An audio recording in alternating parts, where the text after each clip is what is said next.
Good evening, everyone. Welcome to Beyond the Gatekeepers. I am Bishop Vanessa M. Brown, and I am so happy to be here with you all tonight. We welcome everyone that is here with us tonight on Facebook and Instagram and YouTube and LinkedIn and all the places that we can be found in social media. And we welcome your presence tonight. We want to say hello because we've been going for a beat. Many of you probably have wondered where we were. I have been trying to organize my life and trying to take care of my mother who was not well. And so I thank you for waiting for us and constantly keeping up with us to find out what's going on.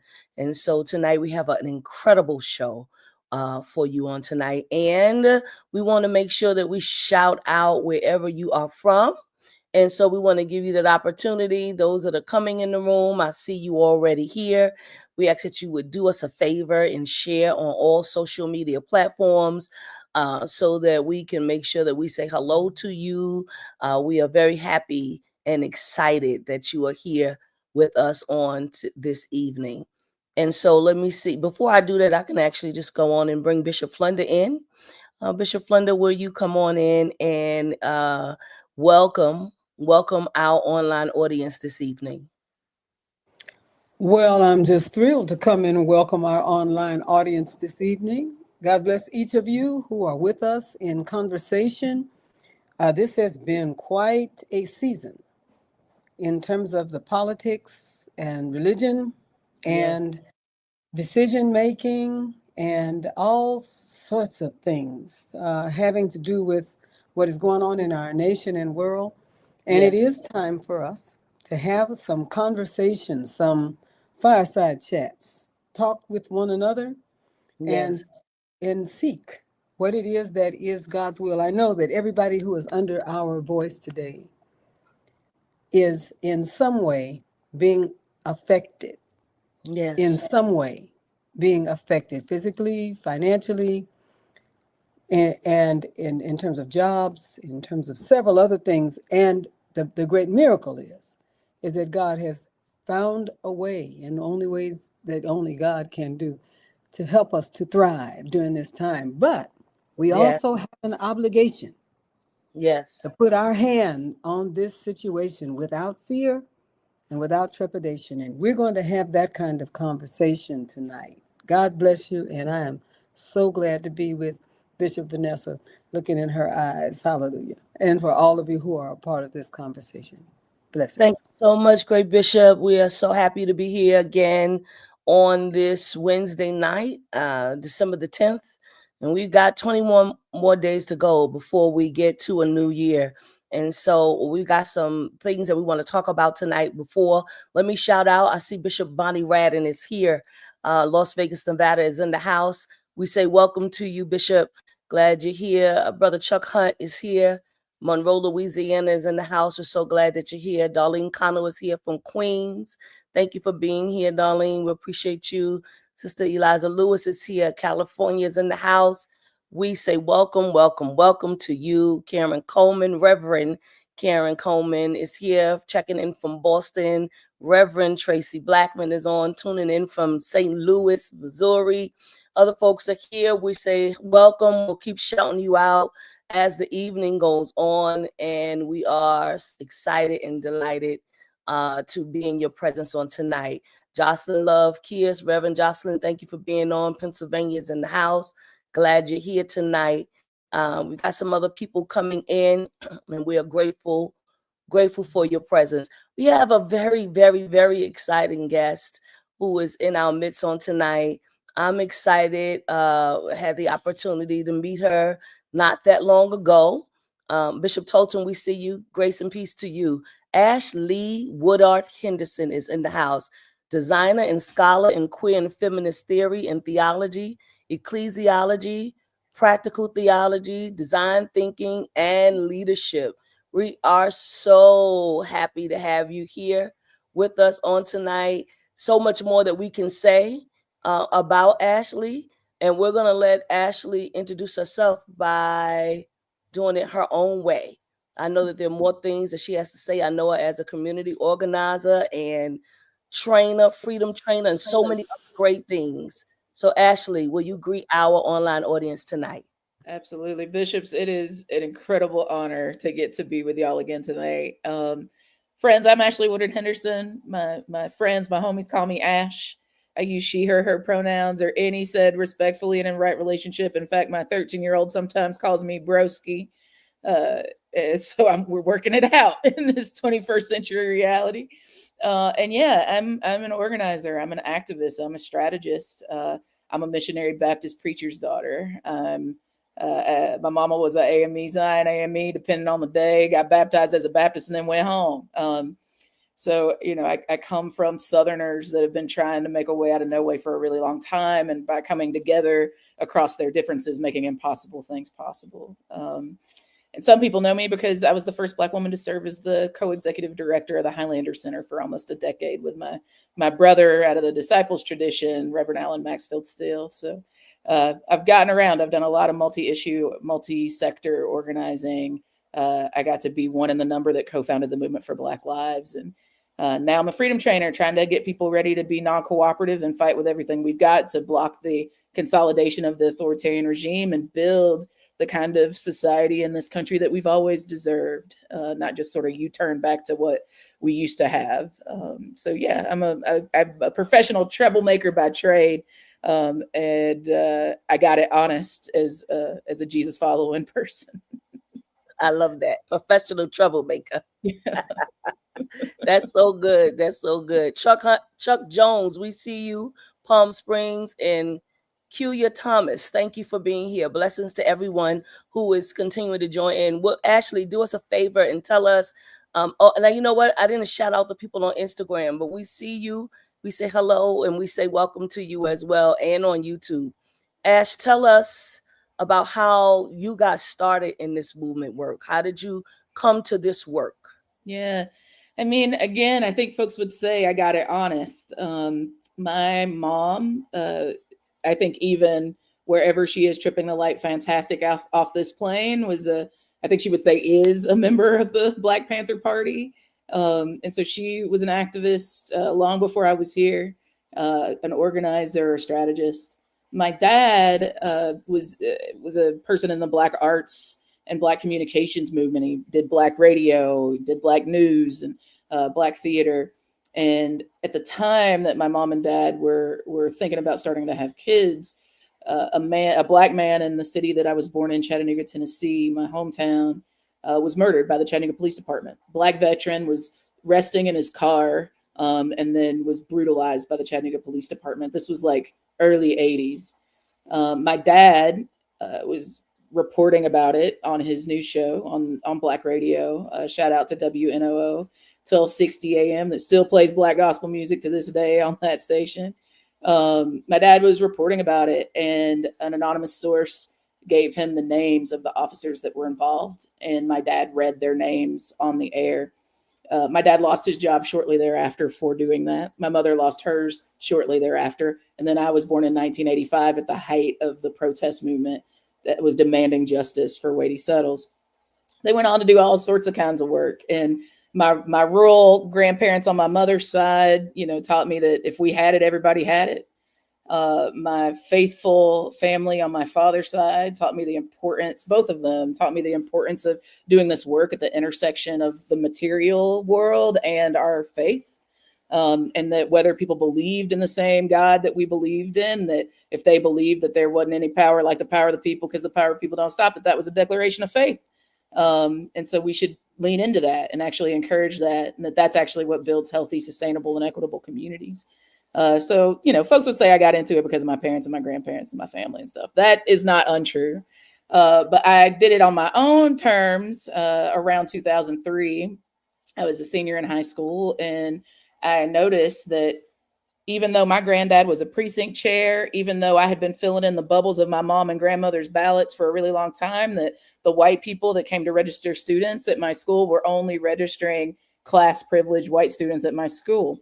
And it made me really mad, bishops. Like, I was just upset. So I called my mom. I told her I was mad. I might not have used such genteel language. And she told me to call a brother named Johnny Holloway, who's still with us in Chattanooga, Tennessee.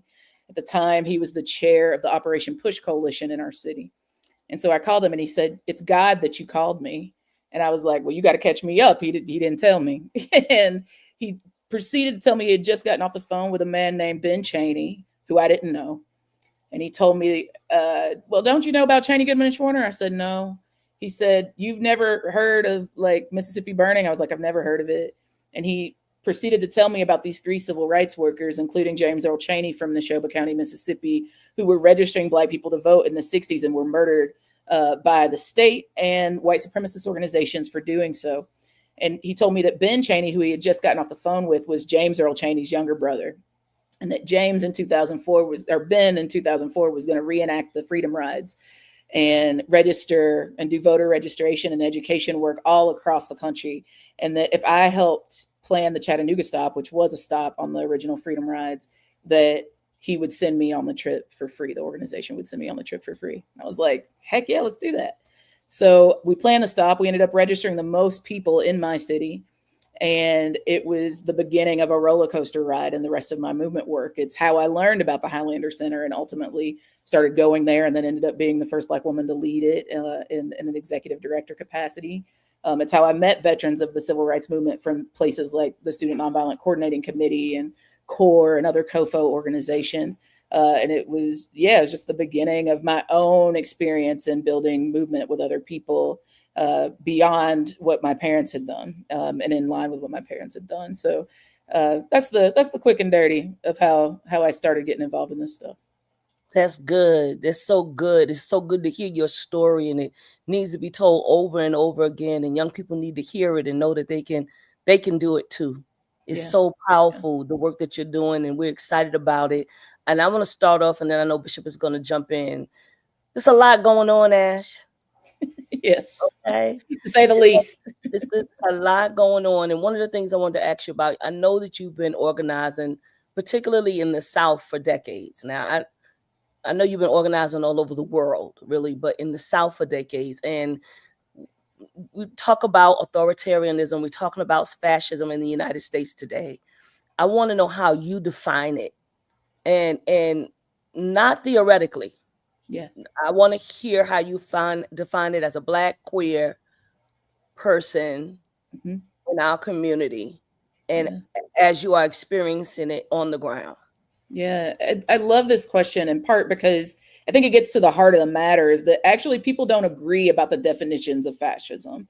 And so the goal here isn't to get us to like all agree about the facets of fascism. The goal is to actually stop the conditions that would allow for whichever one of the definitions you agree with to ever come into fruition, right? And I feel like for years, as some of us were ringing the alarm, especially Black folks, especially Black, queer, and trans folks and gender nonconforming folks in the South were saying like, hey, y'all, fascism is coming. People were like, no, fascism isn't happening. Like, you can still talk about this freely. You can still like protest. You still have First Amendment rights and the freedom of speech. You still have the right to assemble, blah, blah, blah.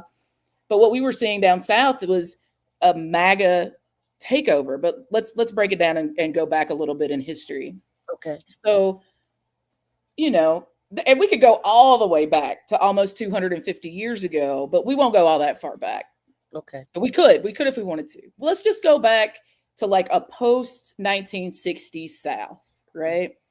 We get into the 70s, we're starting to see another reconstruction, right? Black folks, Black men have the right to vote, and we start seeing people participating in the civic process, right? Well, of course, a white power structure that revels in supremacy ideology and patriarchy and heteronormativity don't want that to happen. Right. So what do? They create systemic barriers and, frankly, sometimes very violent barriers through those state-sanctioned interventions to prevent Black people from building credible, independent Black political power. And they did that for other constituencies of people, too. They did that for women. As the queer rights movement started to expand under the leadership of folks like Bishop Flunder, they started responding to that. And what folks were feeling on the ground was over-policing and surveillance. They were seeing, like, when segregation had to be ended and the law of the land was integration. Let's be all the way 100. It was white evangelical conservatives who were like, absolutely not. We actually don't believe in the separation of church and state anymore. We believe that Jesus has to be center in all things, including the state, to our benefit, but at the expense of everybody else. Right. So we see the rise of this movement that was like, we'll take 50 years if it requires 50 years, but we are going to take over. We want to control what is the status quo in the United States. Right. Yes. So they start investing in business. They start investing in law and policy. They start investing in politics and elections. They start investing in education. Right. That's where all these like liberty. Y'all know, I'm talking to seminarians in the room. Yeah. Right. Absolutely. So like they start creating a multi-sector fiefdom that they control. And that starts to give rise to things like the Tea Party, right? The Tea Party then is a precedent for things like MAGA. But before we jump ahead in time to MAGA, let's just talk about the Tea Party, right? This birth child of, frankly, like this weird relationship between the capitalist white class that maybe isn't like that, maybe they wouldn't identify as like extremists, Right. but they wanted to consolidate their power, so they would work with extremists if it meant building their power together, right, at the expense of justice and liberty and freedom for all people. So you get the Tea Party. I believe it was 2010 when the Tea Party created a supermajority in our legislature in Tennessee, right? 2010 is well before 2016, the first Trump administration. 2010 is well before the second administration in 2024, 2025, right? So in 2010, Southerners in the state of Tennessee, just to give one example, started to feel the pressure of what it means when you could win things at the local level that are good for our people, like living wage ordinances and community benefits agreements and all sorts of things. But the state was preempting it because there was a Tea Party supermajority, right? We started seeing what it was like when cops were killing Black people with impunity in places like Tennessee, when they were then surveilling and blacklisting activists, telling them we couldn't even go to, like, I'm thinking about my colleagues in Memphis who were told they couldn't even enter city buildings where policies were being made that impacted their lives because of the activism that they were doing around taking down white supremacist statues from the Civil War, or like the Nathan Bedford Forrest or Robert E. Lee statue, whichever one it is in Memphis, and for fighting against police brutality, right? They were coming for us. And we thought that it felt like an authoritarian grip was starting to take hold in our state. That's just to give one state example. That's not even to include the attacks on the Black independent power that was built in places like Jackson, Mississippi, or Atlanta, Georgia, right? Or any of the other southern states that were also seeing this rise in the Tea Party and the authoritarian grip over policy in our states. So we started ringing the alarm, being like, y'all, this don't feel right. Our people are suffering down here. And if I'm honest with you, Bishop, sometimes it felt like coastal folks on the coast just didn't care. They were like, look, we suffering over here too. We're like, yeah, but it's not the same. Like, there's something politically happening. And then comes MAGA and a demagogue with Donald Trump. And then a second administration that just reiterates what we had been saying was coming since at the very least 2010. But if we're being honest, Black folks in the South have always been a canary in the coal mine to talk about the ways that fascist movements were impacting marginalized and targeted communities. So what I would say in terms of what time it is on the clock of the United States, it's like, it's chickens coming home to roost. It's not just that the right wing is terrible that made this happen. It's also that there were things that we as movement, we as folks that are of faith should have been doing that we did not do. There were vacuums that we in fact created that these techno billionaires, these Christian nationalists, these white supremacists, these right-wing conservatives, authoritarians, and fascists are taking advantage of. And because of that, the government as we've known it has been dismantled.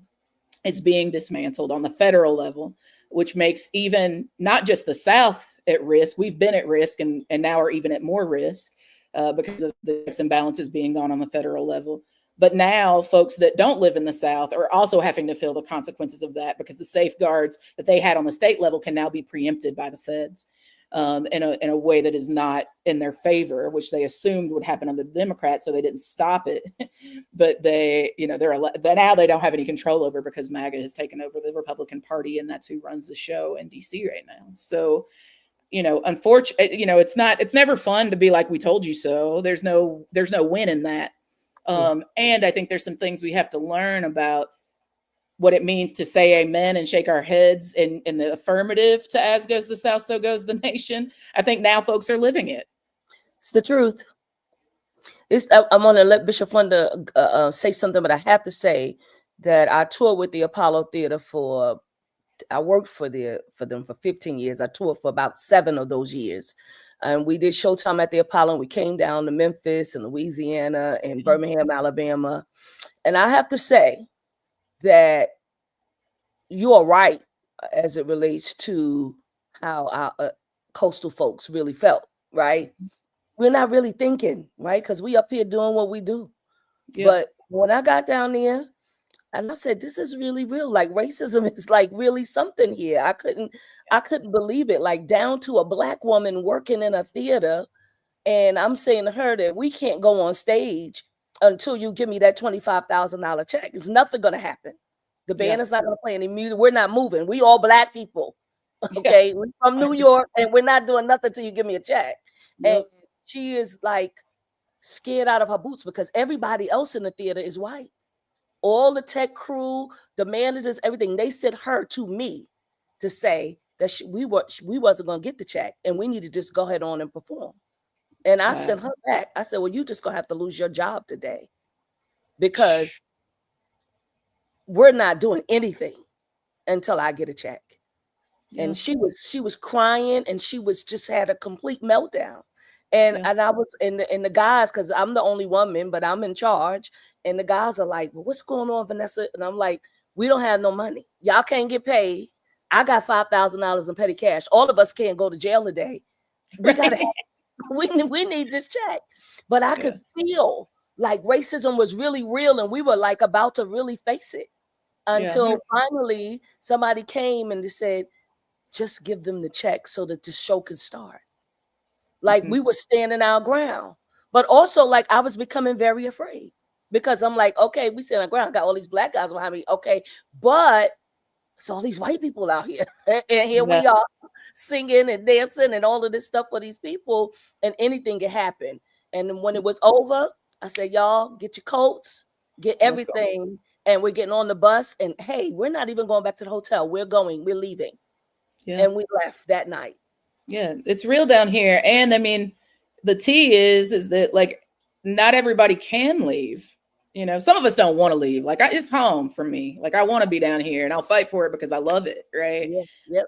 But that's a privilege because there's a whole bunch of my neighbors. There's a whole bunch of my family members that couldn't leave if they wanted to. I hear you. Right. Or it would cost significant amounts of not only like dismemberment of family, dismemberment of community, but like capital, the money that people might not have to spend to go live in unaffordable places like New York. Take me back to Hurricane Katrina. People could not leave. That's right. People couldn't leave, you know, and frankly, shouldn't have to and don't want to. Exactly. Bishop Flunder. You bring up so many things for me. When I was in my, just about out of my teens, into my 20s, I was in Lexington, Mississippi for several years, which was where the Church of God in Christ had its school, one of its schools, and the one that was really thriving was in Lexington, Mississippi. And right there where Bishop Mason, who was the founder of the Church of God in Christ, where his house was and his family and heritage and all of that. And I can remember very, very well because I'm from San Francisco, born and raised in San Francisco. And I can also say as a side reality that the people who were part of the church that raised me, the Church of God in Christ, the people who were in California or New York were very different than the people who were in Lexington, Mississippi. Sure. Even though that was the home of the beginning of the Church of God in Christ. And I remember one day when I was walking down the road, everything is a road, you know. So I was walking down the road, and I came across sort of a tight space, but I was on my way toward where I was going. And there was a white woman, who was also coming in the opposite direction. Mm-hmm. But I was in that location before she got in that location. And when I got to her, close to her, I started toward her, and she gave me this look of threatening. And she asked me, she said, "You're not from here." Yeah, who do you think you are? I said, "No, I'm not from here. Who are you?" And I was trying to, understand. And then a couple of days after that, I was uptown. They didn't say downtown. It was uptown in Lexington. And I came in to go to the post office, and I opened the door, walked in, was waiting to get my mail, and nobody would service me. And finally, the woman at the door told me to go around the back. There was another door for me to get in. There were no chairs in the other door. People were sitting on the floor waiting for their opportunities after then. And then the third thing is that I came to a place narrow on the street, where the street was made of wood you know what I'm talking about. Yeah. In the country, the street That's is right. wood. You walk on slats. That's right. And we came to a place on the street where where there was a mailbox and a newspaper box.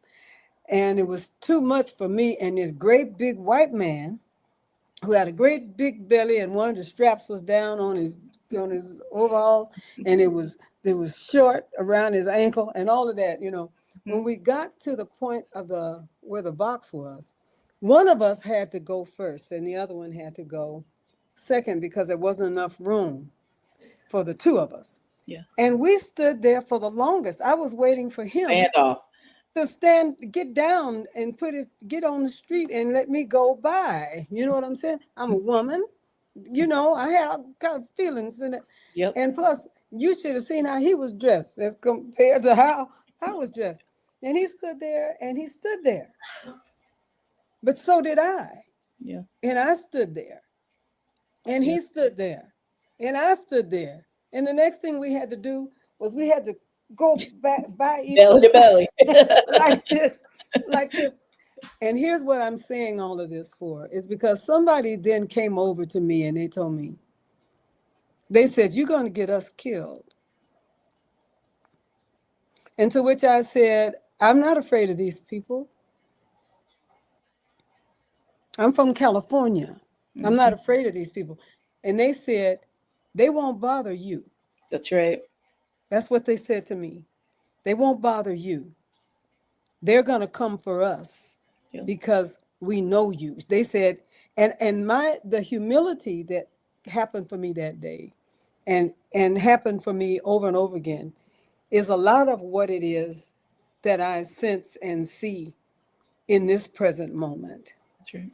There are people, some of us, we can speak incredible truth to power because we have it.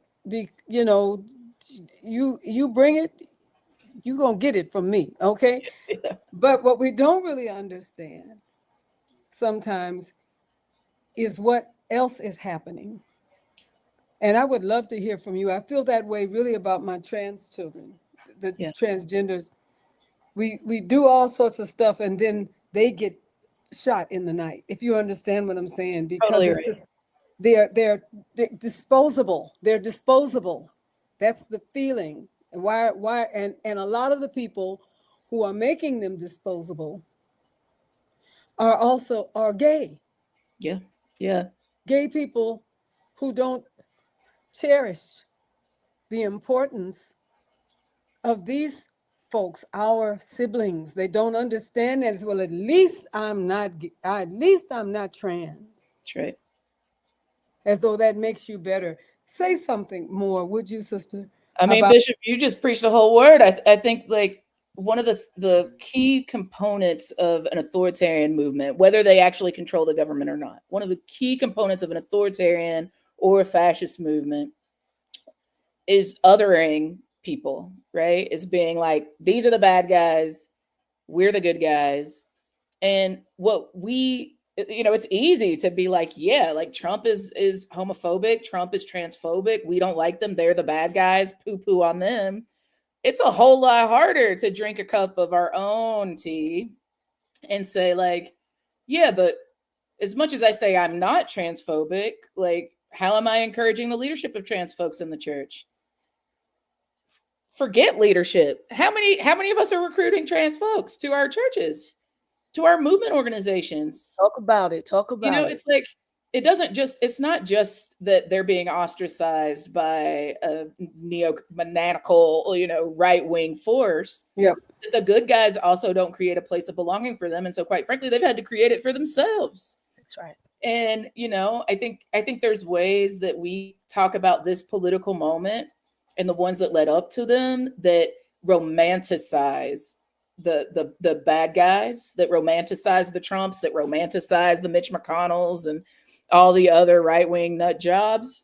But I think it's a whole lot harder when we start looking at like what our movements, what are whether they be secular or spiritual, the things that we've done to contribute to this movement. I think part of what we've done is allow the othering. Yes. We allowed the othering of trans folks. We allowed the othering of undocumented people because it, Yes. you know, it didn't hurt us. You know, and we could be good by saying we were allies, but y'all, like, being an ally is a doing thing. That's right. Yes. It ain't neutral. You're either like supporting the liberation, you know, investing in the dignity of trans folks and other people that are being othered, Yes. or you're not. Well, you're You not. know, and a strongly worded letter doesn't give me no more dignity. That's right. It might make me feel good. And I'm not saying it's bad. I'm not saying you shouldn't write a strongly worded letter, put something on your website that says you're open and affirming, whatever. Right. Yes. But saying you're open and affirming and being open and affirming are two different things. Yes, honey. Listen. They're two different things. Listen. And so, you know, and you know, I don't want to minimize it. Like it literally can be, like, the cost is high. It I literally can literally cost have had human this life. conversation, Yeah. Ashley, with somebody this last week, and I Yeah. had to let them know in a very nice way, like, this is a very respected organization that I'm talking about. Yeah. And when you start othering trans people and they don't feel safe, Yeah. I mean, obviously, you know that my church is an affirming church, and you know I have trans people. Like, we're not Yes. just talking about it, we actually doing it. Right. And I've got a trans person representing me, and Yeah. they're telling me they feel unsafe in your environment. And now I gotta, you know, I have to address it. Yeah. And now I'm Yes. waiting for a response back. Yeah. Yes. How we're gonna deal with it, because at the end of the day, we gotta deal with it. Like, I don't know how you're gonna deal with it, but you have to deal with your organization not being so trans friendly. Yeah. Or not. And if not, like, that's not benign either. You know? Or if not, then you gotta say you gotta stop saying you affirming, and Exactly. maybe- Actions then have maybe I- consequences yes, just actions as much have as inaction has consequences. I'm on and here. maybe I'm gonna lose the grant Yeah. because actions have consequences, and it's okay Yeah. because I can't let you treat my people crazy. 100%. That's right. It's and actually at this point, it's not just symbolic. It never was, but Yeah. certainly at this point, it's not a symbolic gesture. Like, if we are creating sanctuary for God's children, that Yeah. means including them. It's not rocket science. It's not rocket science, and you know, not everybody's going to do it, and that's all Yeah. right. I mean, it's not all right, but it is. It is what it is. It is a true statement. It is a material reality. And what's real is that some of us are responsible for doing it anyhow and facing those consequences. And some of them will be amazing. You're going to have these brilliant, beautiful trans and gender nonconforming and intersex people in your community. That is awesome. And it might mean losing a grant. But let me tell you what, my dad would say, what I know good. One thing's for certain and two things for sure. I've never gone without something I needed when I did the right thing. I might have lost what I wanted. You know, I might have lost what I wanted, but I never lost what I needed. And in fact, it's earned me enough integrity in these streets that now I can get what I want. And what I want now is better than what I would have settled for doing the wrong thing. Yeah. And Right? you don't, And the you more don't of us want, that do that, you don't want nasty money. You that's know, what I'm saying. It's like, it's not you worth just don't it. take it. That's exactly right. You know, sometimes we'll excuse ourselves, Bishop Flunder. We'll say, well, all money's nasty money. Nah, you know, what's real is, like, even if you're right, even if all money is nasty money, it still says something to me about who you'll take it from. That's right. Regardless of what you're I'm talking about. Yeah, Yes. and you're so right. You know, it's like, to me, you know, again, like the freedom trainers and others have been doing a lot to talk about non-cooperation. And I would just whittle it down to, if the people that you know that are doing the wrong thing are telling you to do something, you should do the opposite thing. Yes. And what the Trump administration is saying is that you should absolutely dehumanize trans and gender nonconforming and intersex people. They're saying. So that's not even a secret. They've said that there are only two genders, male and female. We know that's not true. But that's not true. We know that's not true. So if the enemy is saying, if Satan came up to me today, if we believe in Satan, and Satan came up to me today and said, Ash, look, two genders, I'm gonna be like, nah, man, it's a whole bunch of genders on GP. Because being non-cooperative with evil is actually, in my estimation, the work of God. Yes. right? So if Donald Trump, who I feel is the embodiment of evil, one of the many, One of the many. sometimes it's me, right? Mhm. Yes. One of the many. Trump is one of the embodiments of evil in high places. And if he is telling us that trans people do not deserve freedom and dignity and equality with all the rest of us, then my job as a follower of Christ is to do the exact opposite and to love them with everything I've got, not just in word, but in doing, because love is a verb. It's a doing. Come on. That's it. And what will it cost you? And I have said to people many times, everything. Every single thing. It will cost you everything. And you'll gain every single thing. And then what will come to you? Yeah, everything. The God we serve is able to do exceeding abundantly above all we can ask or think. That's exactly right. Why would you even talk about God and not believe that God is greater than all the power of the enemy? We have to be able to believe that. And what it has done for us, Sister Ashley, this is the truth. What it has really done for us is enabled us to be entrepreneurial and able to create something out of nothing. That's it. Yes. That's our gift. It was our like queer and trans people have been doing since the dawn of time. Come on here. Come on. Yeah, How about sweet potatoes? Yeah. You know what I mean? That's right. That's exactly right. How about all the things that that the other people threw away, and we was low on the hog and they was high on the hog. The next thing we know, they want to know, how did we make our hog taste like that? Because we were low on the hog and turned it into a delicacy. Yeah, I'm like, look at trans folks, right? You got Lamar Jones and Translash. You know, you got RuPaul's Drag Race on every television in the U.S. Like these, that's right. The idea that they are not being like the cornerstone of culture, particularly the cornerstone of Black culture, is a lie from the pits of hell. Come on. And, you know, I just need us to be real. Like if we, I feel like what I've learned from the Black church is like, don't lie, lie, like be in integrity. That's the first thing they teach you is like, just don't tell lies. And if we were going to tell the truth, and the truth is we've always had gender nonconforming people in our churches. Always. You just might not have known it. Yeah. Now you touched it. Yeah. Why are we acting like this is not a reality for us 100%. And has been since we've been church? Period. And there would be no gospel music. Period. I'll just put a period right there. You've talked about it 1,000 times, Bishop Flunder. It's like, and I want to say it again. I want us to practice what we preach, you know. Yes. And even at the simplest, like with that, take all the ideology and the doctrine and the politics out of it. That's it. If what we argue as people of faith is that love is the beginning, middle, and end of the story. Help us, Ashley. Right? God loved us, so he created us. God loved us in our mess, so he sent Jesus. Jesus was willing to die for love. At the expense of delegitimizing the state that executed him. Yep. Came back because of love. Yes. Right? Like the whole beginning, middle, and end of the old and the new gospel until Bishop Flunder and Bishop Brown write a new gospel is love. And if that is the case, if that is true, and I think that's true, then it's really not complicated what we ought to be doing, regardless of what the enemy is doing. Come on, sis. You should love people.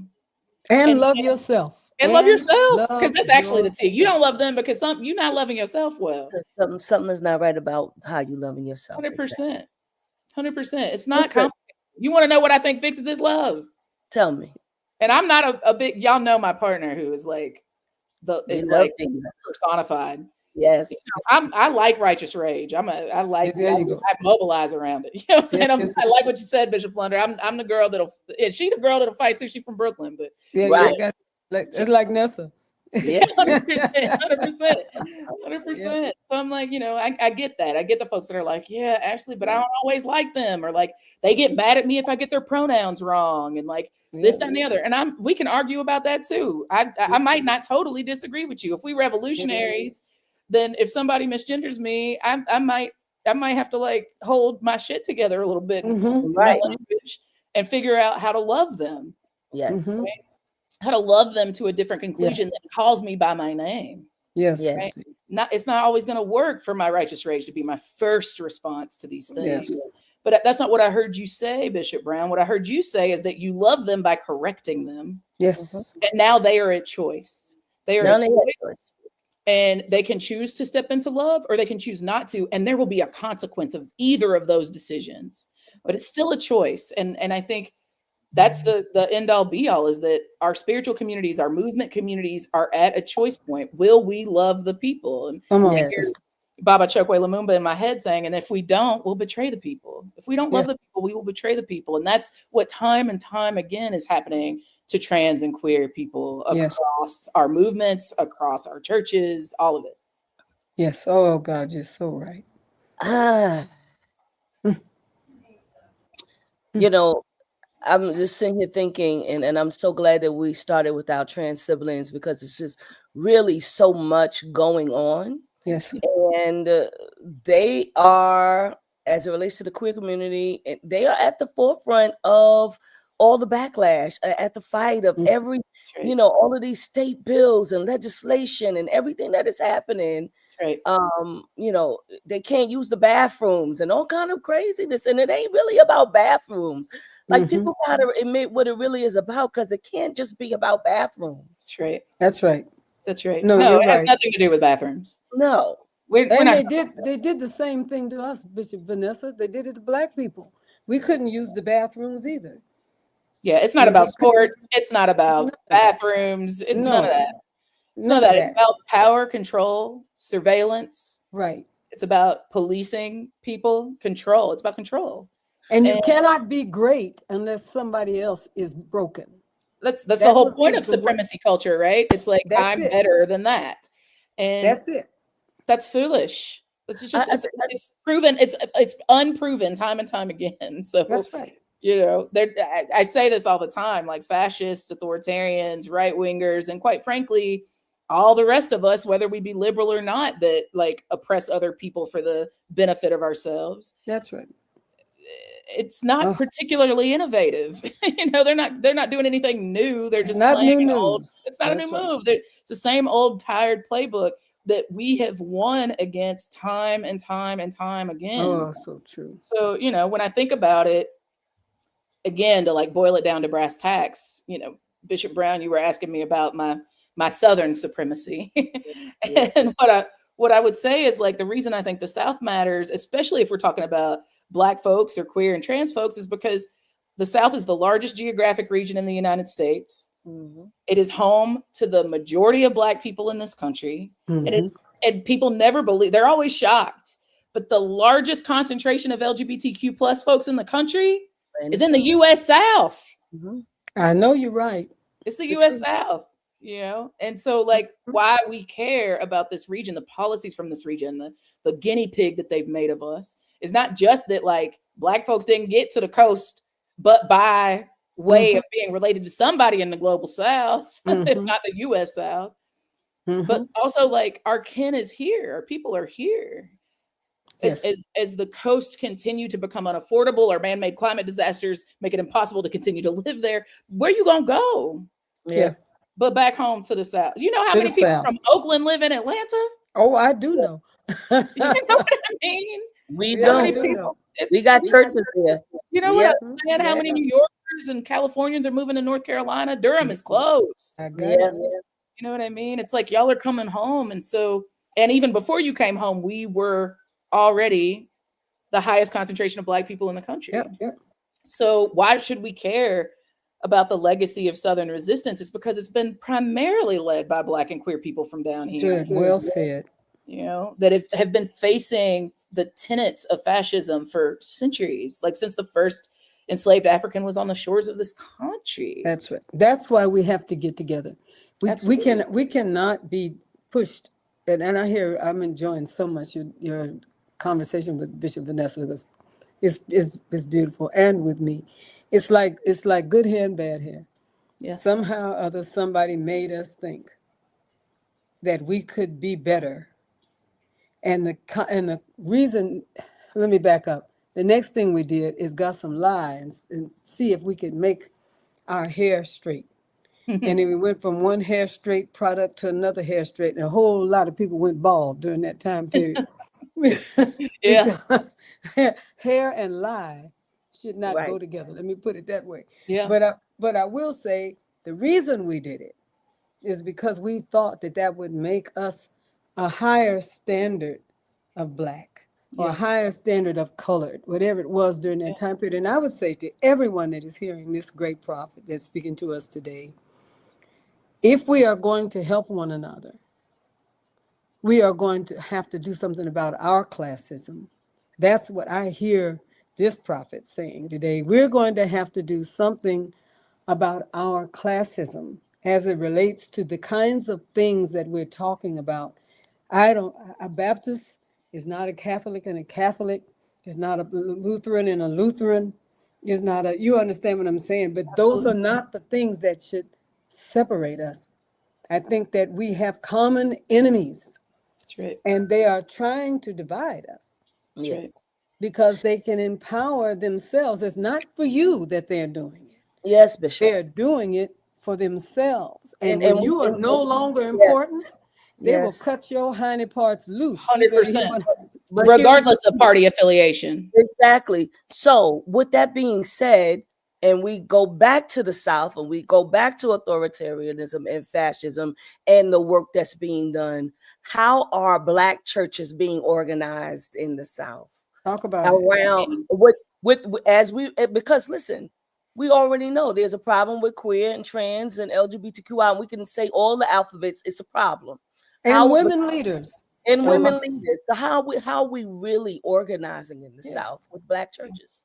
Yeah, I mean, first of all, I want to shout out that there are incredible leaders, especially women, but not exclusively women.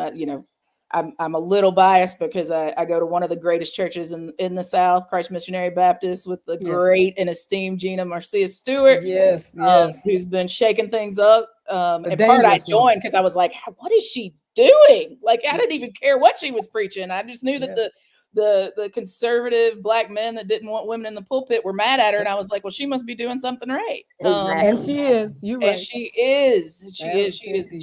has earned every bit of celebration that people give her. Yes. You know, I think about Cynthia Hale in Atlanta. You know, I think about, there's so many, and if I start naming names, I'm going to get in trouble because I'm going to leave people out. There's folks that are doing stuff in sanctuary, physical buildings. There are folks that are doing things online. There are folks that are showing up and showing out at No Kings rallies or hands off rallies or Movement for Black Lives events. Like there are so many folks there are folks that are building mutual aid through their churches.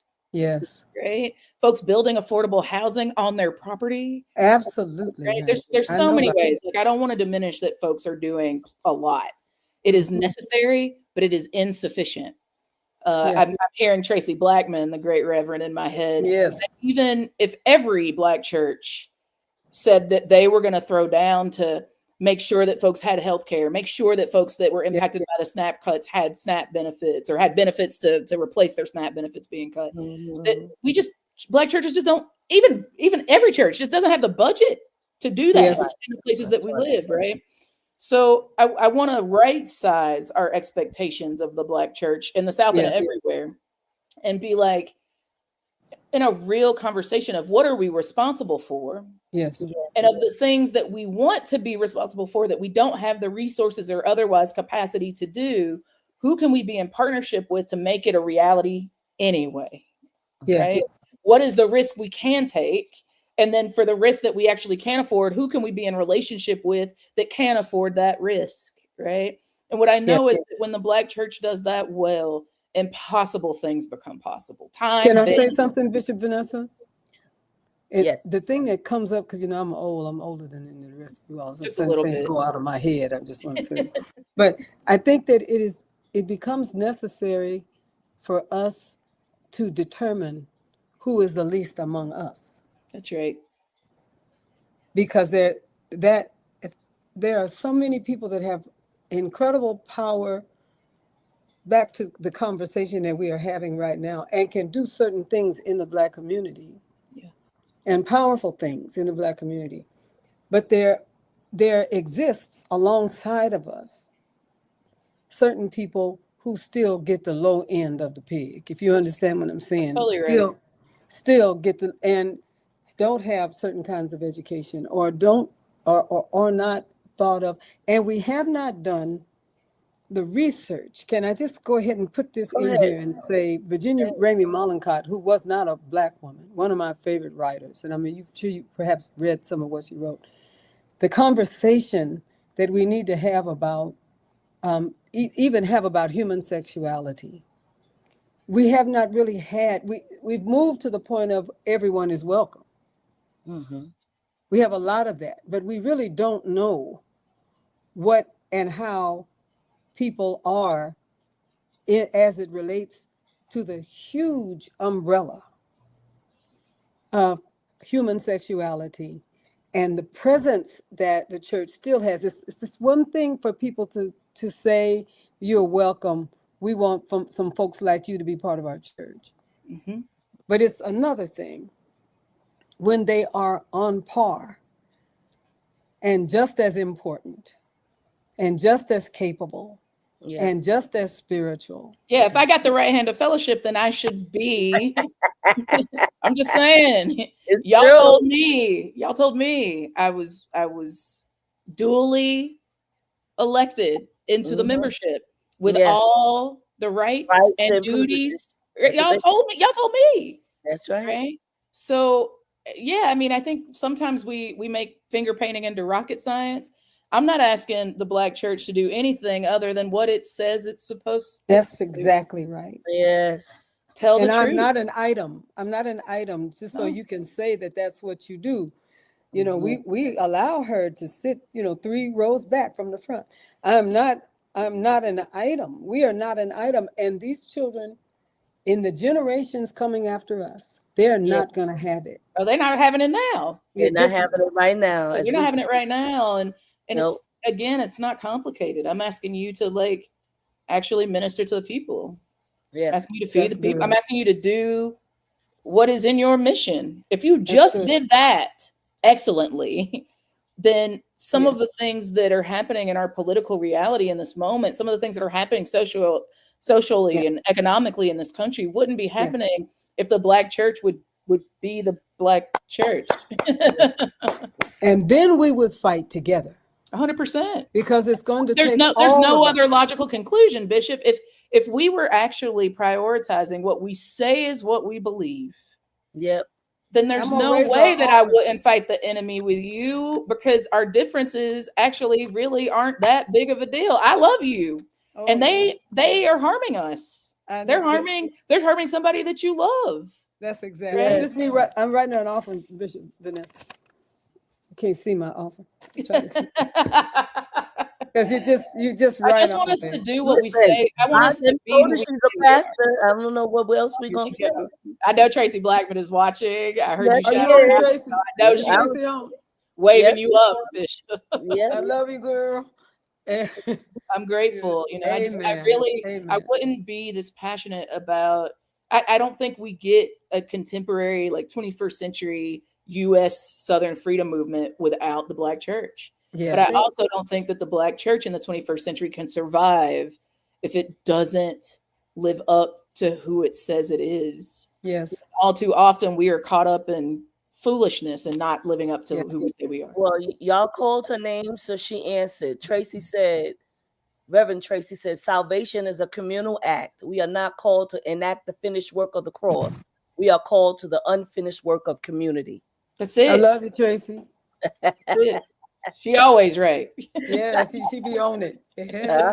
For real. That's good. That's very For good. real.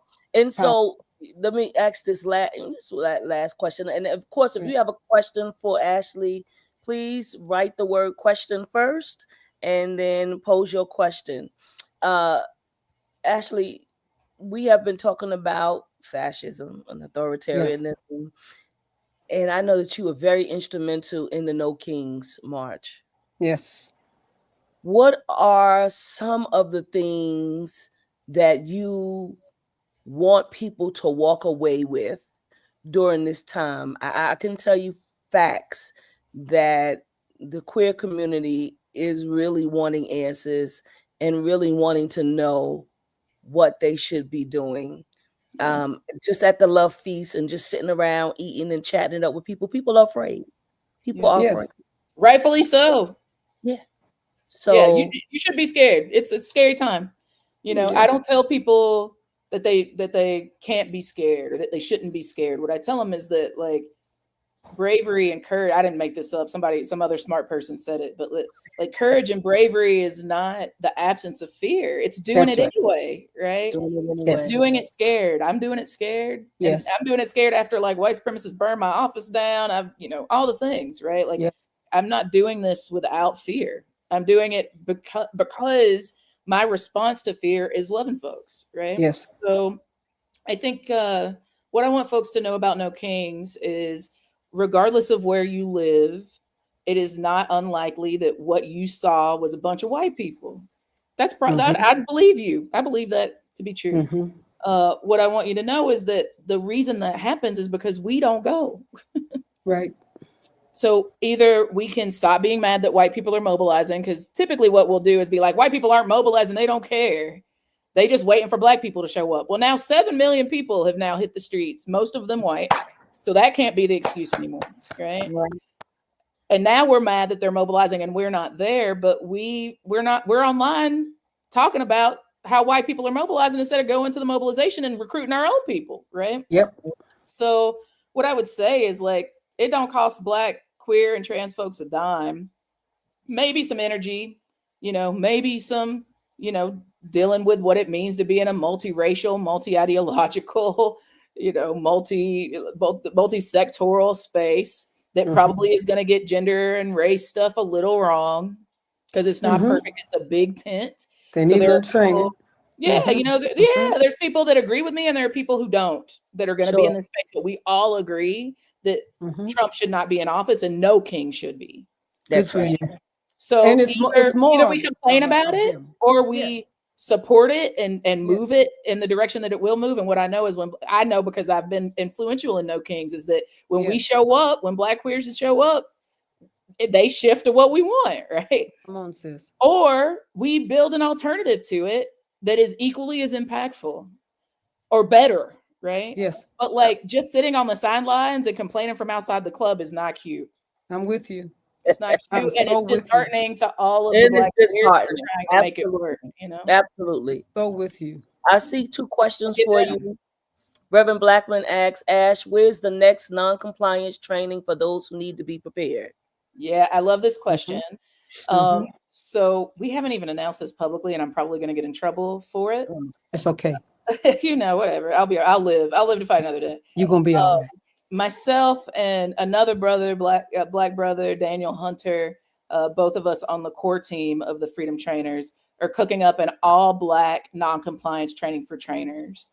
Woo! Our hope is to do it in New Orleans in January. January. Okay. So we're just confirming the dates with the facility that we're going to be doing it at. But I would say you should expect that the last week of January, we're probably going to be pulling something out. And the second that we've got that confirmed, I will make sure Beyond the Gatekeepers has it to make sure that you all know. But I also want to tell you that all of our materials, all of them, even some of the previous trainings, like we did a 1 Million Rising training on noncompliance after the first No Kings online, 200, 300,000 people attended. All of that, our speakers notes, our slide decks, our curricula is all on the Freedom Trainers website in the non-cooperation library. So you can get access to it already. But if you want to come and get trained by the trainers who developed the curriculum and have been training over now 400,000 people in the 1 year that we've existed, then you can be on the lookout for the dates to drop in January for our first Black only non-compliance training. Very good.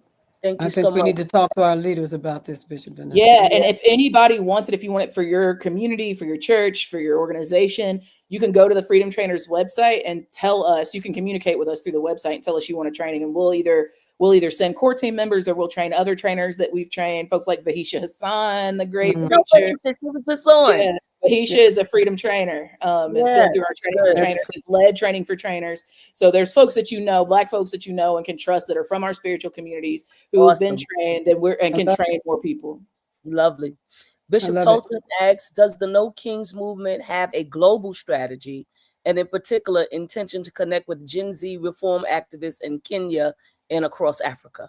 Yeah. So two things I would say. Before I get to No Kings, I'll talk about freedom trainers. Most of the core of the freedom trainers, like the vast majority, like the super majority of the core team of the freedom trainers, have Mhm. worked with movements in other countries who have fought authoritarian or fascist regimes, Mhm. or studied under them or in direct relationship with them. Sometimes they participated in the movements, etc. And we have been actively working with several of the members of the No Kings Alliance around non-cooperation and teaching them about the global struggle against fascism and authoritarianism. But I would say that the intervention of No Kings right now is very specifically about tending to our own backyard, and not at the expense of what is a global movement. It is, you are right, that there's a global authoritarian and fascistic movement that's happening across the world. The whole world. And what a lot of our colleagues in other places have told us is that we're living in the belly of the beast. And if we got our shit together, actually, it would be better for other people. Yeah. So as an alliance, we're pretty focused domestically. As individual organizations inside of the alliance, though, folks are doing all sorts of different things. Because again, I told you it's a really big tent. So there are organizations like Indivisible who do like domestic, election stuff. There are other organizations who do international solidarity stuff. There are hundreds, like literally over 200 organizations are members of the alliance. And some of them in their individual organizations are doing global focused work or global Mhm. solidarity work, or global missions, any number of different manifestations of global work. But the No Kings Alliance at this moment has been pretty focused on talking about the United States. Mhm. Toward that end, depending on which event you went to, there were 7 million people mobilized at No Kings 2. It was the largest one day mobilization in Yes, U.S. ma'am. history. Those folks were talking about Palestine. You know what I Mhm. mean? Those folks were talking about the fact that the U.S. is going to other countries, making it impossible to live there, and then criminalizing people for moving here when we say, "Give me your tired and your poor." That's So, right. like, even if the alliance doesn't have a global line, the people that are making No Kings a reality, I'm trying to tell you something. The people that are making No Kings a reality on the ground dictate what No Kings is. Got it. Keep looking to a committee that's national leaders telling us what to do on the ground, but actually what it ends up looking like is what local people make it look like. That's right. Right? True. And what I can tell you unequivocally from the ones that I've paid attention to, gotten to talk to as a host of the mass calls, etc., is that those folks are thinking globally and like acting locally. This is Awesome. great. This is great. And I have to say, because we're at time, but I read your post and and the messages. Like, one of the things is you're gonna let the people know, and that's really, I mean, people need that, right? One of the things I want to ask you is, out of everything that we know that has happened since this person has been in office up till now, Mhm. what is the message that you want to really send to our people Mm. That's right good. now? What is the thing that you want us to know for sure? Today is December 10th. It's 21 more days until we get to a new year. Who knows what 2026 has in store for us? But what is the one thing that you have that you want to give that comes right on top? Yeah. Yes. I think I would say that whoever the you is, what you're feeling is super valid. And it's probably a mixture of things. It's that things are really bad, that people are suffering, you're probably grieving and mad and angry about it. Uh, some of us might approach those feelings with optimism, like it'll be better, it gets greater later, right? Some of us might be approaching those feelings with skepticism, like maybe it has to get even worse before anybody will do anything. And what I'd say, regardless of how you feel, as valid as your feelings are, that our feelings are not a strategy to change anything. And so they're just feelings. They're not strategy. Hope is That's not a right. strategy. Faith is not a strategy. Like none of that. Believing in God is not a strategy. It is a truth.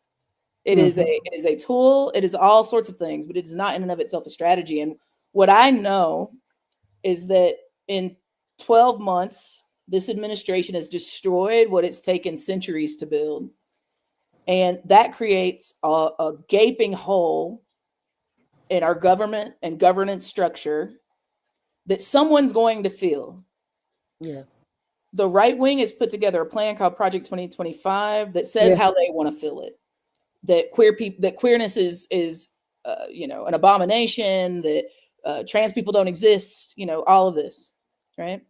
The Democrats, corporate ones especially, have offered an alternative to that is, let's just go back to how it was, like rewind to the Biden administration when everything was great. But what we know as queer and trans folks is it wasn't. It's Black folks, it's working class people, it wasn't great. Right. So even if we could, we can't, but even if we could return to what they want, it wouldn't be sufficient for us either. So That's that right. leaves an option. Right. We could decide. And in fact, next year is a structure test where we'll see if our people decide that they want to be the people who make the choice about who governs this place and how. Right. That's right. Right? I'm not going to preach at people about it being the most important election of their lifetime. What I'm going to tell you is you have a choice. Yeah, You have a choice to either participate in the disruptions, to encourage the defections, to push the delegitimization of this regime, to build and distribute alternatives for our people. Yes. There is no neutrality here. Right. Yes. Either you will be the solution or there won't be one. Yes. There won't be one that we like, that we deserve, that we appreciate, that recognizes our human dignity, that encourages us to love one another, and then to actualize that through policy and systems, Yes. institutions, right? So what I think is important, Bishop, is actually being the doers of our faith. I would call you into being a doer of the faith.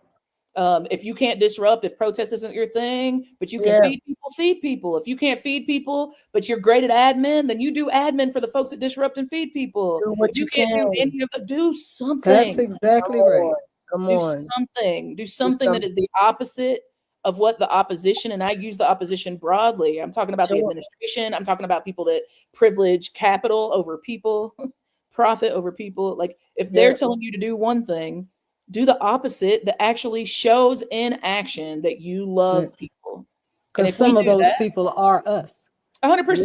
That some power of us. over dynamic. 100%. We need to do something about that. 100%. It's some of us. Sometimes it's me. Yeah, I understand, sis. So every day we have to be in the practice of making the choice to love each other. And sometimes that will look like loving each other. Like, maybe I don't like voting. Maybe I don't believe it's going to get us free. Mm-hmm. But if me voting means my trans sister can go to the bathroom when she wants to go to the bathroom in public, I'm going to vote. Exactly. It's not always about me. It's not always about me. That's it. It's us. Right. It's always been about us. So, and you don't have to run everything. If I could say anything, in fact, it's really great not to run everything. Ask me how I know. You don't have to be the last word on everything. Yeah, it's actually really great to sometimes be an us and not a me. How about that? It's actually really great. It's really great. I love you like so enough. I need you to know. I mean, seriously, there's nothing I wouldn't do for Beyond the Gatekeepers and the two of you and T-Fam. Like, we love you, honey. Anything, whenever. But I think I want our folks to have a little faith and then practice it like we believe. That's it. We're gonna tackle you in just a little while. Like you said, exactly. Anytime. This is good. Thank y'all for watching. Thank you, Ash-Lee. Thank you, Bishop Flunder. All of you that have been online with us all night long, Elder Deneen, Bishop Sonia, Michael T. Blakey, Terrell Jr., Bishop Bonnie, thank you, Bishop Paris LaBelle, Keith Wilson, Instagram people, Dave, Minister David, Chuck Hunt, I'm shouting them out, Bishop Tolton, Reverend Blackman, LaDonna Clark.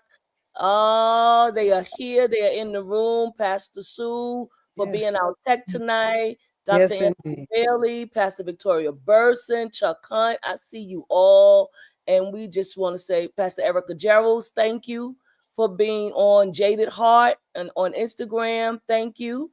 We sending you all love and light. Pastor Samuel Offer, Maria Cadell Harris out of Denver, Pepsi Brown, YouTube. Thank you, YouTube folks that are on here.